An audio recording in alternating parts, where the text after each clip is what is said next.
Misteri Kampung Sesat, bagian 4, tiba di Kampung Andi. Tiba di Kampung Andi. Setelah melalui beberapa jam, akhirnya mereka sampai di Kampung Andi sebelum tiba di Kampung Jati.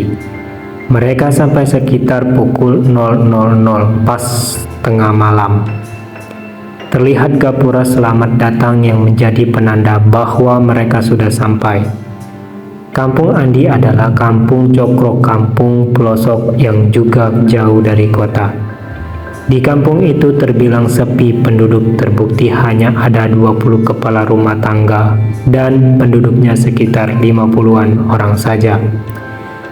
Nah, setelah gapura ini belok kiri, ntar nemu pohon mangga. Nah, di situ rumah keluargaku, Andi mengarahkan. Seperti di kampung-kampung lainnya, di Kampung Andi halaman setiap rumah lumayan luas karena penduduknya juga masih sedikit. Biasanya mereka gunakan untuk menanam pohon keras, atau kadang saat musim hujan mereka tanami jagung atau sayur-sayuran yang bisa membantu kebutuhan sehari-hari bahan dapur mereka. Di Kampung Cokro belum ada listrik, termasuk Kampung Jati. Mereka masih mengandalkan penerangan obor atau lentera yang bahan bakarnya berasal dari minyak tanah. Mereka membelinya di kampung lain karena di sana juga belum ada semacam toko atau warung untuk kebutuhan sehari-hari. Untuk mandi dan sebagainya mereka pergi ke danau dekat kampung mereka. Ya, di daerah itu tidak ada mata air seperti sungai ataupun sumur karena di sana daerah perbukitan dan banyak batu kapur yang tidak memungkinkan untuk membuat sumur. Ketika musim kemarau, biasanya penduduk kampung Cokro pergi ke danau yang dikenal tidak pernah kering dan dimanfaatkan orang sana untuk mandi, mencuci, dan sebagainya. Untuk pekerjaan sehari-hari, mereka pergi ke tegalan atau sawah kering atau tanah kering yang biasa ditanami tanaman pertanian. Di sana tidak ada sawah yang dialiri air yang berasal dari sungai. Mereka panen juga setahun sekali ketika musim hujan, dan ketika musim kemarau mereka menanam tanaman singkong dan sebagainya. Penduduk Kampung Cokro juga berprofesi sebagai peternak ayam, sapi, dan kambing. Setelah besar, ternak itu dibawa ke pasar luar kampung untuk menjualnya. Begitulah sedikit gambaran yang ada di Kampung Cokro, kampung tempat tinggal Andi. Bisa dibilang kampung itu juga kampung yang taat agama berbanding terbalik dengan Kampung Jati. Nah, itu dia rumahku. Mobilnya parkirin di depan rumahku aja, kata Andi. Kemudian mereka berlima turun dari mobil seraya menghidupkan senter yang dibawa mereka di dalam ransel.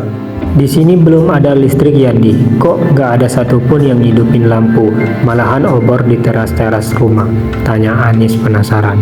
Yap, benar nih, di sini belum teraliri listrik karena lumayan jauh kampungnya.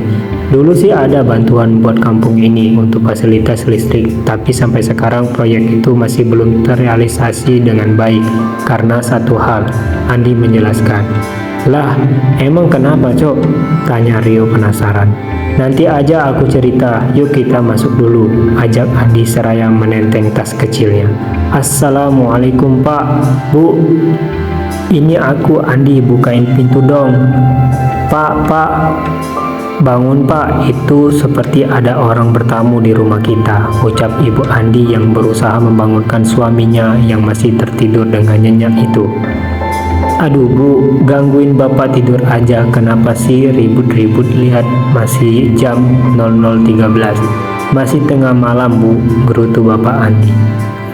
Ih, itu loh Pak, emangnya Bapak nggak dengar ada orang ngetuk pintu rumah kita, kayaknya orang mau bertamu Pak, jawab Bu Marni dengan kesal karena suaminya tidak percaya. Mungkin dedemit kali Bu, mana ada orang yang datang. Malam-malam begini, apalagi tengah malam. Kan Ibu juga tahu kampung kita juga tidak baik-baik saja karena imbas Kampung Jati brengsek itu, tegas pria yang berusia sekitar 50 tahun tersebut. Bapak ya kalau ngomong itu jangan ngawur, kesal Ibu Marni. Kemudian selang beberapa menit kemudian, Andi kembali mengetuk pintu rumahnya sambil mengucapkan salam. Tuh kan Pak, ada orang, tapi Ibu kayak kenal Pak suaranya. Iya ya Bu, sebentar Ibu tunggu di sini aja biar Bapak yang cek siapa di depan sana. Pokoknya sebelum Bapak kembali, Ibu jangan keluar kamar, takut itu orang jahat, tegas Pak Sahrul. Ibu ikut Pak, Ibu takut sendirian, ucap Bu Marni, ibunya Andi dengan takut. Sudah, Ibu jangan ngeyel, pokoknya di kamar aja. Kemudian dengan mengendap-endap, Pak Sahrul mengintip dari celah pintu. Dengan penasaran dia mengintip dan melihat ada siapa di depan sana. Itu siapa kok rame-rame bawa mobil segala? Apa mereka mau merampok rumahku?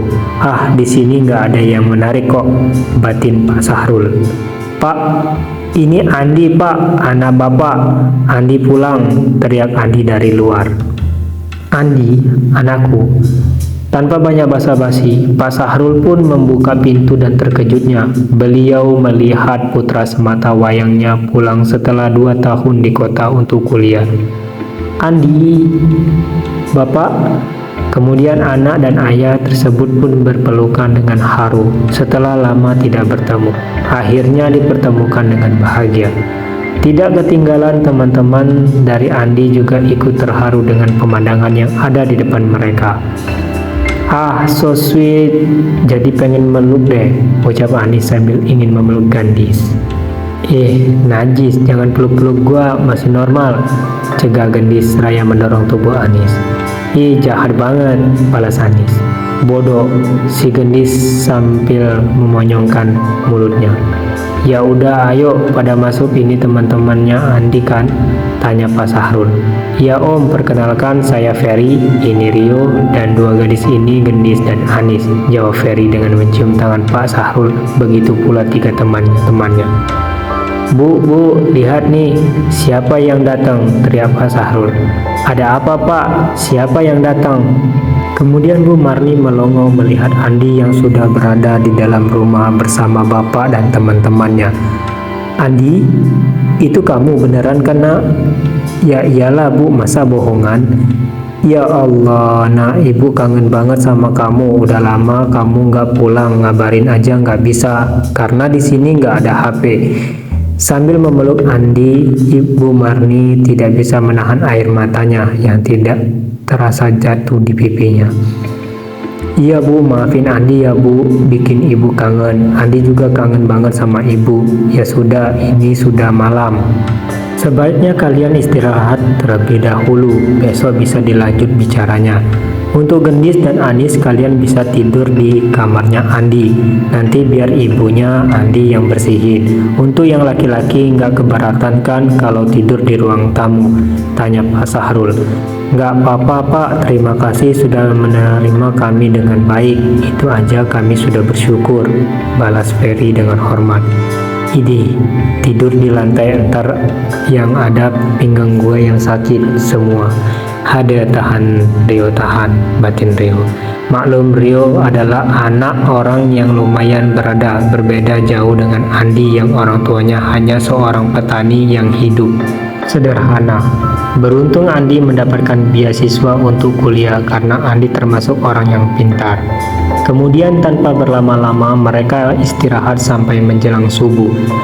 Buat pembaca jangan bosan ya, ada cerita yang jauh lebih menarik setelah ini. Saksikan